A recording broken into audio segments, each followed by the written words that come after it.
My name is Lauren. This is my hair. If I glitch during this talk, it's because I'm recovering from a 3-week tour. You were my last stop, and I'm recovering from LT. Thanks, my fangirl at the back. For those of you who don't know me, I'm best known as the Pirate, but I am actually a triple certified, credible learning scientist in neuroscience, and I am here just to absolutely F with your brains. I'm going to bring you up to the level that I'm at right now. That's cool. All right, so let's get going. You came here with your brain, I'm assuming? That's debatable. It's debatable, we're not sure right now? Okay. Floating around on that screen is a gorgeous specimen of a brain. It is a real brain, and contrary to popular belief, yours aren't colored with all the magical rainbows colors. If you take your hand like this, you put a thumb on top, take another one like that, put your hand on top. Go ahead, do it, put your drinks down. Put those bad boys together, take a look down. That is roughly the size of your brain. Hold your hands together, please. Throw those things up in the air. Take a look at the people around you. See what they're working with. And this is when I tell you the size doesn't matter, you perverts. All right, let's take a look at what these things can do. So we're here to talk about learning. As a learning scientist, it's my job to remind everybody that learning and memory, let's not forget that word, please, happens in these 3 pounds of meatloaf that we carry around in our heads every day. So let's take a little exploration and you can follow along. So floating around on that screen, you have got a brain. Oh yeah, that's up here. Sizing it up. Right? Sizing it up, it's that big. All right, we've got 2 hemispheres. We've got the left hemisphere, we've got the right hemisphere. The right side is controlling the left and the left is controlling the right. And it's all split right down the center. Take your hand, find your hairline. YARR. Thank you. Contrary to popular belief, that whole left side, right side brain, you guys know that's a myth, right? Great. Now, everybody who you work with doesn't know that's a myth, so you really want to mess with your people. The next time you're in a session, you go, hey, how many of you are my artsy-fartsy types? Where are my right-sided brain people? And they're all going to throw their hands up so quickly, like, yeah, that's me. And then they're, where's my logical, mathematical types? And they're like, yeah, that's me. And then you get to tell them, no, that's not me at all. These gorgeous specimens right here is called your corpus callosum, and this highway of fibers down the center of your brain shoots messages back and forth. This is how your brain partially communicates. Now, we are going to go further into these gorgeous specimens of yours, and this requires your participation. These are actually real brains as well, by the way. These are all neuroimagings. Why are they colored? Because they are functional neuroimagings, which shows us where the blood flows in the brain and shows us activity. Now, let's see what those brains can do when we lock them up a bit. So, frontal lobe.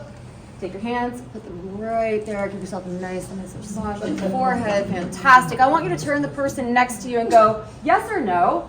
Yes or no?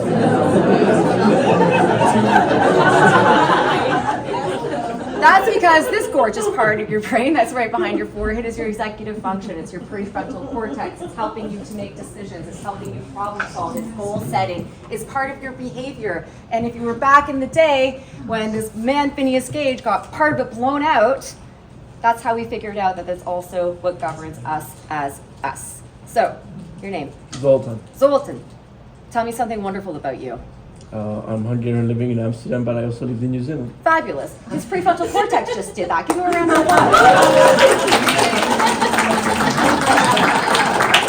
It's a yes.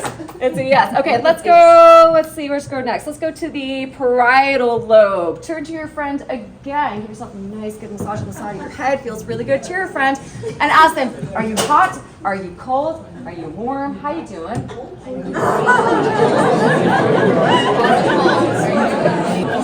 Did you just turn to the people and go, are you hot?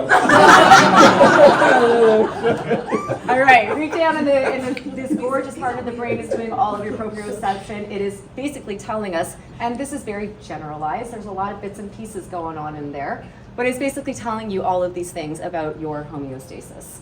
Am I hot? Am I cold? Your hypothalamus, which is one of my favorite part of the brains because it's a sexy part.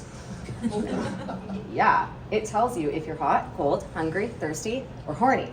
So that's all going. Now, what does that have to do with learning? Well, environmental factors that affect our mind, our body, These are all part of the way that we learn. What's next on our beautiful tour of the brain? Hands just above your ears. Now I want you to turn to that gorgeous person beside you, and I want you to say something to them in a different language, even if you have to make it up. Okay, and now I want you to look back at that person and laugh at them.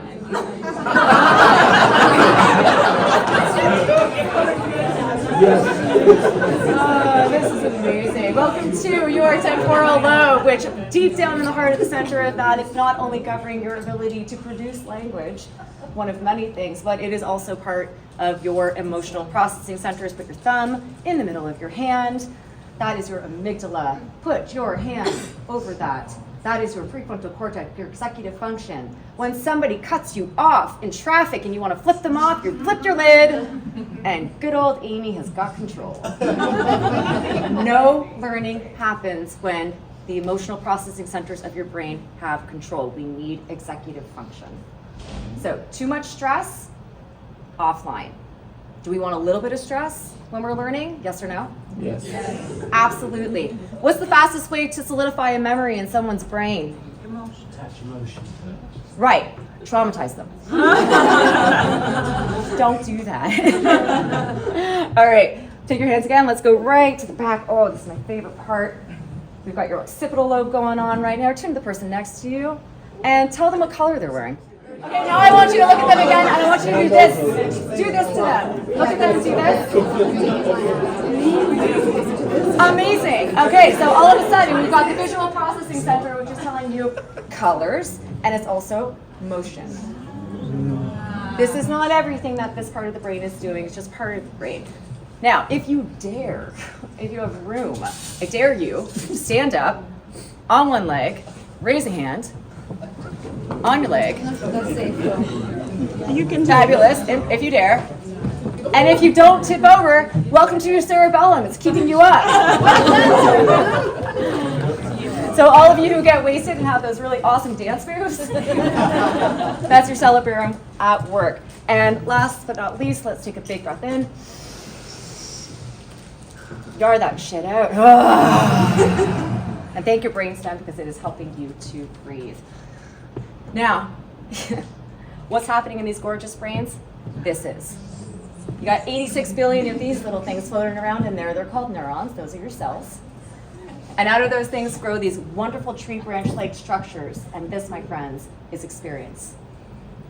Growing out of your little cells. 86 billion of them. Are you impressed with you? Yes. They all fit in here. It's insane. So, you guys think that, well, no, you guys are way too smart for that. But everybody else in your organizations think that this is what learning looks like.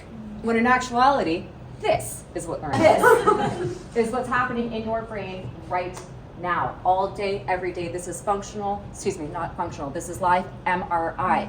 Cell bodies, manipulation, change. This is over a course of many, many hours. So all of your ridiculous bosses who are like, well, I didn't do anything in 24 hours. It doesn't work like that. It takes time. Our brains don't change instantly unless we scare the shit out of you. We don't want to do that. All right, so want to see what else is going on in there? Yeah.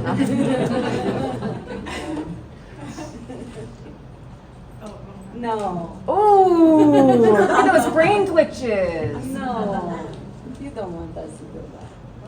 Why not? Okay. You know, I had one guy point out the window the other day.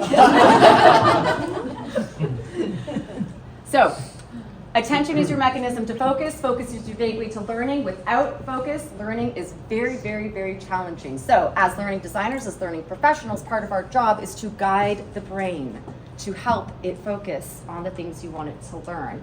What we just activated is called your DAN. Good work, everybody. And this is basically helping you to do, goal-directed aspects of whatever it is. So think, where's Waldo? You got, or where's Wally?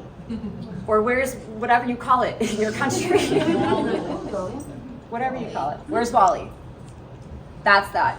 So think about how you can incorporate this into the learning design of everything that you want to do. Because if I have an avatar, if I have music, if I have fancy colors, if I have you talking over it and text running on the screen, my brain's going to explode. Not literally. You look scared. Yes.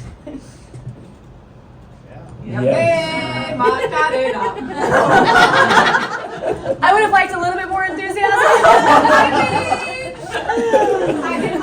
Thank you to my lovely assistant over here. We just activated your ventral attentional.